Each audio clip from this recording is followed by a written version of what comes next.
네, 공식 선거운동이 시작되고 일주일이 흘렀고 첫 주말을 맞았는데 일단 어제 이제 여론조사 결과가 공표가 됐습니다. 이렇게 일주일간의 선거운동을 거치고 나서 나온 결과라 이제 관심이 좀 많이 쏠렸었는데 일단 결과를 보시면 5명의 후보를 쭉 살펴보면 문재인 후보 같은 경우는 1%포인트가 올랐고 안철수 후보 같은 경우가 7%포인트가 떨어졌어요. 심상정 유승민 후보는 좀 비슷한 수준이고 그리고 홍준표 후보도 2%포인트 좀 적은 수치긴 하지만 올랐는데 안철수 후보가 너무 좀 많이 떨어져서 이게 좀 어디에서 원인을 찾을 수가 있을까요? 일단은 지금 패턴이 똑같아요. 누구랑 어느 거랑 똑같냐면 안희정 지사도 한 2, 3주 정도의 급격한 상승세에서 한번 딱 꺾이다가 2주 연속 하락을 했거든요. 네. 패턴이 아주 비슷합니다. 물론 두 사람 다 사실 외적 요인과 내적 요인이 합쳐져 있어요. 안희정 지사 선의 발언 이후에 사실은 뭐 꺾였다라고 얘기할 수 있고 또 안철수 후보 같은 경우는 두 가지 요인이 다 있죠. TV 토론에서의 모습, 1차 토론에서의 너무 경직된 모습, 그 다음에 계속됐던 그 부인이라든지 혹은 가족 간의 어떤 네거티브 공세, 또 비판, 검증에 적극적으로 대응하지 못한 점, 이런 것들이 겹쳐져 있다고는 하나, 그럼에도 불구하고 제가 처음부터 안희정 지사와 비슷하다고 한 건 바로 이 바람이, 그러니까 이 지지율 상승이 자신의 능력, 자신의 검증된 어떤 모든 그런 이번에 준비된 컨텐츠로 인해서가 아니라 외적인 요인으로 이렇게 흘러들어온 지지표였다는 게 지금 보여지는 것. 그러니까 안철수 후보도 안희정 지사와 비슷하게 그것을 자신의 것으로 지금 아직 소화하지 못하고 있다. 이런 결과가 반영된 게 아닌가 싶습니다. 그렇습니다. 방금 뭐 설명을 너무나 잘 해주셨는데 결국은 저게 특징이 뭔가 하면은 홍준표 지사는 조금 올라가고 그다음에 안철수 후보는 조금 내려온 그게 가장 특징적이지 않습니까? 네. 결국 이것은 뭘 말하는가 하면은 이 봄바람에 야유에 나갔던 보수 표심이 이제 집으로 돌아간 거죠. 그래서 이제 그런 걸 극명하게 보여주는 것이 아닌가. 결국은 대구 경북을 중심으로 하는 보수의 표심이 남은 기간에 어떻게 작용할 것인가가 가장 예민했는데 그 일단을 결국 보여준 여론조사 결과가 아닌가 이렇게 보여집니다. 저 여론조사 결과는 이제 문재인 캠프로서는 상당히 고무적일 거예요. 왜냐하면 본인은 뭐 지난주 대비 뭐 1% 거의 차이가 없잖아요. 근데 안철수가 7% 빠지고 홍준표가 2% 올랐다. 그러니까 이제 집 나간 보수가 우리 지금 허 소장 말씀대로 하면 자기 집으로 찾아가는. 그런데 문재인 후보 입장에서 보면 홍준표가 오르면은 안철수가 빠지는 지금 이런 식의 어떤 그 구조 아닙니까? 그러다 보니까 은근히 이제 EJ라는 게 있잖아요. 그렇죠. EJ가 있는데 보니까 홍준표를 좀 띄워서 안철수를 제압하는 뭐 이런 식의 어떤 그래서 요새 보면 이제 민주당 쪽 사람들이 은근히 뭐 이제 뭐 돼지 흥분제 이런 거로 또 비판할 때는 비판하지만 홍준표 후보의 그 상승세 이런 것들 민주당 쪽 사람들이 은근히 또 이렇게 또 얘기를 해요. 네. 이게 이제 홍준표를 약간 띄워서 안철수를 제압하고자 하는 그리고 이제 보수 표심이 이제 집으로 돌아오고 있다는데 저는 그렇게 안 봐요. 제가 이제 얼마 전부터 이제 유랑보수라고 이제 그 표현을 하고 하는데 이게 아직도 요동치고 있습니다. TK 지지율 같으면요. 일주 사이에 어떻게 표심이 이렇게 요동칠 안철수는 거의 반토막 나고 홍준표는 3배가 올랐어요. 네. 그런데 이게 그럼 여기서 그럼 이게 또 고정이 될 것인가? 그거 모른다는 거죠. 앞으로 이제 한 18일 남았는데 다음 주에 저거 비슷하게 나오면요. TK 민심이 어느 정도 이제 가닥을 잡아간다. 이렇게 얘기할 수 있겠지만 또 다음 주에 저거랑 또 다르게 나오면요. 그야말로 지금 보수의 표심은 요동치고 있는 거지. 자기 집을 찾아가고 있다. 이렇게 단정 지을 수가 없다라는 거예요. 사실 홍준표 후보가 지금까지 계속 그 전까지 문재인 후보만 계속 공격을 하다가 이런 얘기를 했잖아요. 열심히 그 주적이라는 표현을 쓰죠. 주적을 공격했더니 엉뚱하게 저기 내가 아니라 저쪽에 안철수만 오르더라. 그리고 나서 딱 던졌던 게 안찍박이었잖아요. 저는 그게 좀 많이 먹혔다는 생각이 들어요. 안철수 후보를 찍으면 박지원 대표가 계속 이제 공격을 하면서 저쪽도 똑같다. 그래서 홍준표 지사가 뭐 진보, 뭐 얼치기 진보, 얼치기 좌파 이런 표현을 썼었는데 저쪽도 똑같다. 정신 차려라 보수를 계속 강조했잖아요. 그게 일정 부분 TK 지역 그리고 뭐 좀 강성 보수 쪽에서는 효과를 본 게 아닌가. 그러니까 안철수 후보가 말씀하셨던 것처럼 여러 가지 요인이 있죠. 뭐 네거티브 문제도 있고 그다음에 어쨌건 그동안에 검증 과정이 없다가 지지율이 급상승하니까 이제 검증 과정으로 들어오면서 좀 빠졌다고 볼 수 있지만 저는 그 진보 보수 프레임 그쪽으로 이제 홍준표 지사나 유승민 후보도 이제 그쪽으로 공격을 하기 시작을 했는데 그런 것들이 어찌 보면 저 하락의 요인이 아닐까 싶습니다. 다 그렇게 척박하게 이제 지적 하나하나를 해주셨는데 결국은 지난 4월 12일에 있었던 보궐선거 결과를 우리가 상기해 보면 됩니다. 대구 경북에서 어쨌든 자유한국당이 압승을 했거든요. 그것은 이번 대선에서 교수의 표심이 어떻게 갈 것인가를 일정 정도 대변해주는 그 방향이 아닌가 그렇게 본다면은 지금 보수 표심이 홍 지사 쪽으로 약간 가고 물론 또 더 많은 것은 무당층으로 넘어가 있습니다만은 또 안철수 후보의 지지율이 조금 빠지는 이런 경향이 이미 예견됐던 그런 방향이 아닌가 이렇게 보여집니다. 네, 지금 보신 것처럼 지금 이번 일주일간의 성적표만 보면 여론조사 성적표만 보면은 각 캠프마다 조금 희비가 엇갈리고 있는 것 같습니다. 분명 해서 한쪽에서 신바람이 나는 상황이고 나머지 또 다른 후보들 입장에서는 좀 분발해야 되는 그런 상황인데 뭐 이런 유세 현장에서도 이런 모습이 극명하게 좀 드러나는 것 같아요. 그래서 어떤 모습인지 한번 보시겠습니다.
한 정당의 유세 모습이긴 한데 한 특정 정당이긴 하지만 좀 최근의 분위기가 좀 보여주는 것 같아요. 그리고 선거 전략도 있어요. 그러니까 민주당은 지금 대세를 몰아가기 때문에 최대한 신바람을 내는 거고 네. 지금 국민의당이나 다른 정당 같은 경우는 조금 전략이 다른 것 같아요. 지금이 뭐 탄핵 국면이고 그리고 세월호도 있기 때문에 조금 뭐 율동이나 그건 자제하고 차분하게 하겠다는 좀 컨셉을 갖고 있는데 근데 밖에서 비춰지는 거는 좀 이렇게 좀 시원시원하고 좀 즐거운 모습도 눈에 비춰지는 것 같긴 해요. 자, 두 가지 네. 다 해요. 네. 지금 인터넷에서의 반응이 좀 전에 댓글 보셨지만 뭐 재밌어 하고 또 그걸 퍼날른다는 건 어쨌든 뭐 안티가 됐든 아니면 좋은 의미든 간에 굉장히 그 재밌어 한다는 얘기거든요. 반응이 일단 재밌어 하고 네. 뭐 계속 댓글은 달려요. 특히나 여기 그 3명 이재정 의원이라든지 혹은 뭐 은수미 의원이라든지 진선미 의원은 뭐 재선이지만 스타들이잖아요. 민주당이 이번에 새로 초선으로 만든 스타고 또 상임위로 활동이라든지 이런 데서 굉장히 저격수처럼 막 나오기도 하고. 윤수미 의원은 전 의원. 네. 그렇죠. 진선미 의원은 전 의원이었죠. 은수미 의원은 전 의원이었죠. 네네. 어찌됐든.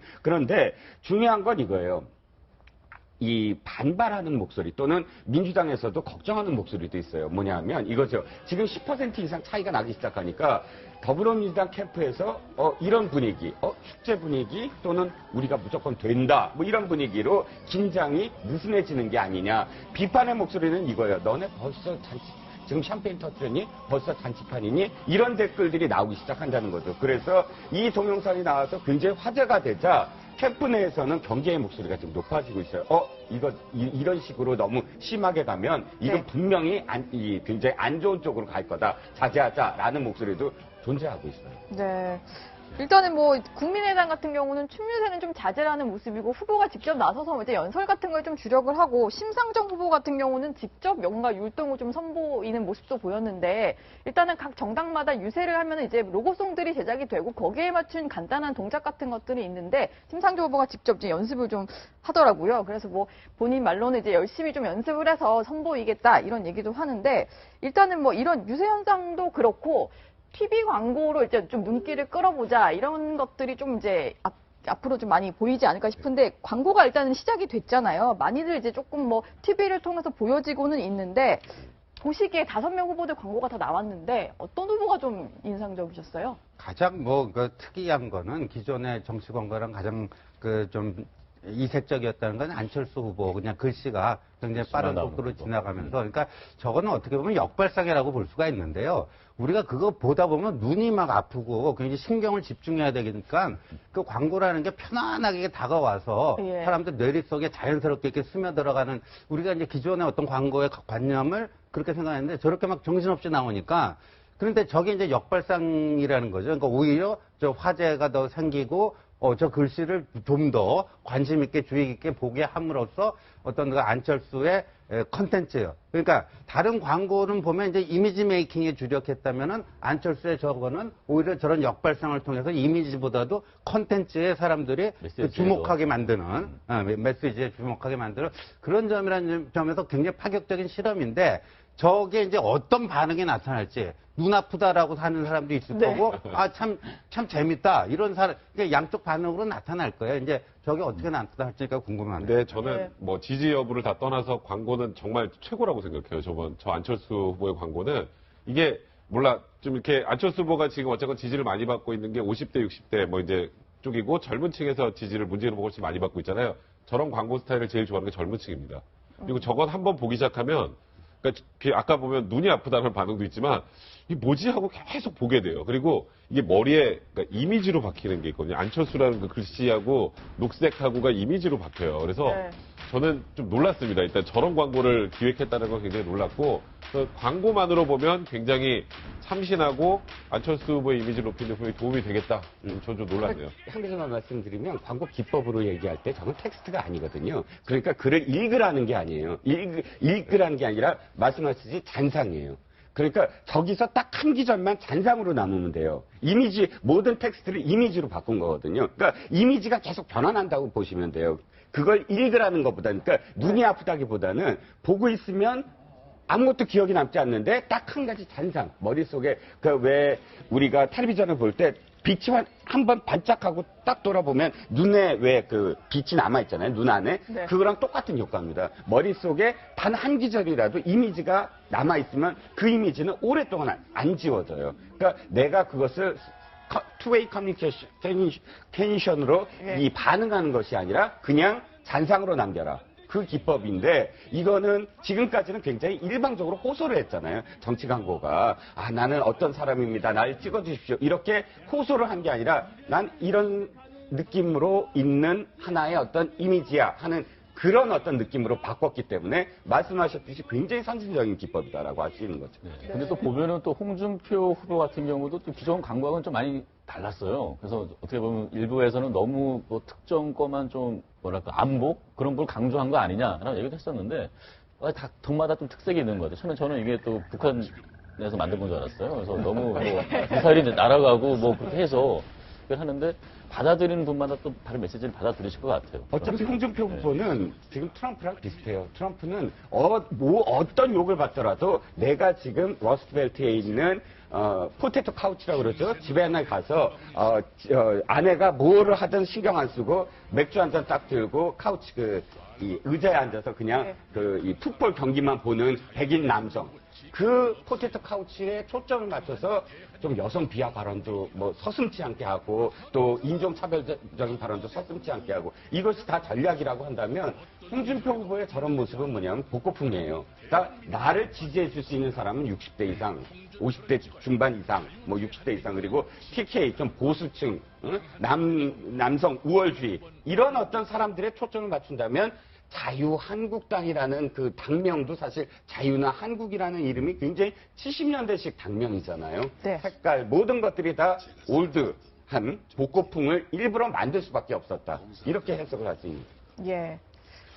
역대적으로도 TV 광고가 좀 효과가 있었냐 했을 때, 역대 선거를 봤을 때 좀 기억에 잠상에 남는 거는 저 2002년 대선 때 노무현 대통령이 통기타 치면서 불렀던 상록수, 그리고 2007년 대선 때 저기 이명박 대통령이 국밥집, 뭐 그 정도가 좀 기억에 남는 것 같은데, 과연 이게 좀 어떻게 어필을 할 수 있는 광고로 효과가 있을지는 이번 대선 좀 지켜봐야 될 것 같아요. 아직까지는 워낙 정신없고 네. 그래도 파악이 안 되고 있어요. 저건 타겟팅을 굉장히 잘해야 되는데 네. 지금 안철수 후보는 백 변호사님 말씀처럼 타겟팅을 굉장히 잘했어요. 저 광고는 결국은 20대, 30대, 40대를 노리는 건 5, 60대 이상 가면 저 광고 안 봅니다. 정신이 없고 정말 눈이 돌아가는 이런 느낌이 들어서 한번 보고 나면 더 보고 싶지 않은 광고지만 20, 30대들은 오히려 더 관심을 갖고 더 지켜볼 수 있는 그런 광고. 내가 어디서 표를 더 가져와야 될 건가는 확실한 타겟팅을 했고, 홍준표 지사는 또 거꾸로 기존의 전통적 지지자들만을 타겟팅으로 한 그 메시지가 아닌가 그러는데, 노무현 대통령의 2002년의 상록수 역시 마찬가지입니다. 그때 곡절이 많았습니다. 애초에 후보로 선출될 때는 정말 어마어마한 관심 속에 됐다가 지지율이 뚝 떨어졌습니다. 뚝 네. 떨어지면서 이 전통적 지지자들조차도 모아내지 못하는 그런 큰 어려움이 있었는데, 이 상록수라는 노래를 불렀던 것은 정서적으로 전통적 지지자들을 일치화시키면서 지지율을 끌어냈던 그런 거거든요. 그래서 이제 결국 광고가 이번 대선을 이기기 위해서, 지지율을 높이기 위해서 내가 무엇을 타겟팅으로 하느냐, 그게 더 초점이 맞춰져 있는 게 아닌가 그렇게 보입니다. 네. 그리고 이제 대선 현장, 유세 현장에는 뭐 효도 유세라고 해서 가족들이 이제 총출동하는 모습을 보이고 있는데, 저희가 한번 준비를 해봤습니다. 뭐 후보들마다 좀 특징적인 인물들이 같이 등장을 하고 있는데, 일단 문재인 후보 같은 경우는 안희정 충남지사의 아들인 안창균 씨가 유세를 돕고 있고요. 그리고 이제 훈남 훈녀라고 해서 좀 주목을 많이 받았는데, 심상정 후보는 이제 잘생긴 아들 이호균 씨, 그리고 이제 유승민 후보 같은 경우는 다음 주부터 이제 그 중간고사를 끝내고 유담양이 드디어 나온다고 하는데, 젊은 남성 유권자들은 유담양 오면은 상당히 좀 이렇게 열광적인 반응을 하지 않을까, 제 생각은 그런데요. 유승민 후보는 국민장인이잖아요. 요즘에 지금 별명이. 네. 그러니까 그래서 지금 유담 씨가 나오지 않아서 지지율이 계속 닫고 있는 게 아니냐는 우스갯소리로 나오는데, 뭐 중간고사 끝나고 27일부터 이제 본격 유세에 들어간다고 하는데요. 이제 문제는 지금 바른정당이 내분이 굉장히 좀 심각한 상황이잖아요. 지금 의총 열어서 네. 후보 사퇴 여부를 논의를, 뭐 지금 후보는 그럴 생각이 없는 상황에서 그런 얘기까지 나오는 상황에서 과연 유담 씨가 나와서 유세를 할 수 있는 상황이 되기는 할지, 그거에 대한 걱정이 좀 되고요. 사실 가장 중요한 사람은 저는 뭐 심상정 뭐 후보 같은 경우는 이우균 씨가 워낙 훈남이어서 야, 이거 굉장히 도움이 많이 되겠다는데 그런 우스갯소리를 했죠. 이거 유권자가 나한테 많이 와야 되는데 며느리값만 많아졌다, 뭐 이런 얘기를 하는 것 같은데요. 네. 사실 문재인 후보 입장에서 이 안정균 씨가 오는 거는 의미가 좀 있습니다. 여기에서는 가장 이제 의미가 있는 거는 안정균 씨라는 생각이 드는 게, 안희정 지사가 어쨌건 지사다 보니까 선거운동을 전혀 할 수가 없는 상황인데, 안희정 지사의 그 지지하는 세력이 많이 이탈을 해서 안철수 후보에 갔다는 얘기가 많이 있었잖아요. 그리고 안희정 지사와 문재인 후보가 또 굉장히 그 경선 과정에서 좀 감정적인 골도 많이 생겼었고, 그런데 그걸 다 없고 일단 아들이 직접 유세에 참여해서 도와준다는 건 내 마음도 거기에 있다는 걸 보여주는 거고, 그게 유권자들에게 굉장히 저는 좀 호소력이 좀 있을 거다. 실질적인 도움이 가장 되는 사람은 이 중에서 안정균 씨가 아닐까라는 생각이 드네요. 그런데 우리가 뭐 후보자들 뭐 가족 이야기들을 뭐 이제 뭐 여러 가지 에피소드가 되니까 이렇게 다루는데, 냉정하게 봐야 될 거는요. 후보자의 가족이 뭔가 잘못하면요, 그 마이너스 알파 효과는 굉장히 큽니다. 그러니까 후보자의 가족들이 그 후보자에게 플러스 알파가 될 수도 있고 마이너스 알파가 될 수도 있어요. 뭔가 추문이 나오고 뭐 그렇게 되면은 마이너스 알파. 근데 마이너스 알파 효과는 굉장히 커요. 후보자에게 돌이킬 수 없는 타격을 줄 수 있을 정도로 큽니다. 근데 뭐 저렇게 뭐 훈남 훈녀 해가지고 플러스 알파적인 요소 있잖아요. 이렇게 우리가 생각하는 만큼 크지 않습니다. 네. 그러니까 아까 뭐 심상정 후보가 농담으로 얘기했다는 것도 그렇고, 지금 뭐 딸 아들 제일 닮았다는 분들이 어떻게 보면 이악 아니에요. 그러니까 그 다음에 우리 TV 토론 제일 잘했는데도 그 이후에 뭐 지지율에 크게 이렇게 영향을 못 치는 거 보면은 이제 플러스 알파 효과는 우리가 생각하는 것만큼 그렇게 크지는 않다, 이렇게 네. 봐요. 지금 현재 대선 이제 17일 남았습니다. 지금 첫 주말 유세를 하고 있고요. 앞으로도 선거판을 몇 번 더 출렁일 거고, 과연 이 파도를 누가 타느냐에 따라서 또 판세는 계속 뒤바뀔 수가 있습니다. 그래서 지금 앞으로 각 후보들이 어떤 파도를 좀 직면하고 있고 어떻게 넘어야 될지 한번 차례로 짚어보도록 하겠습니다.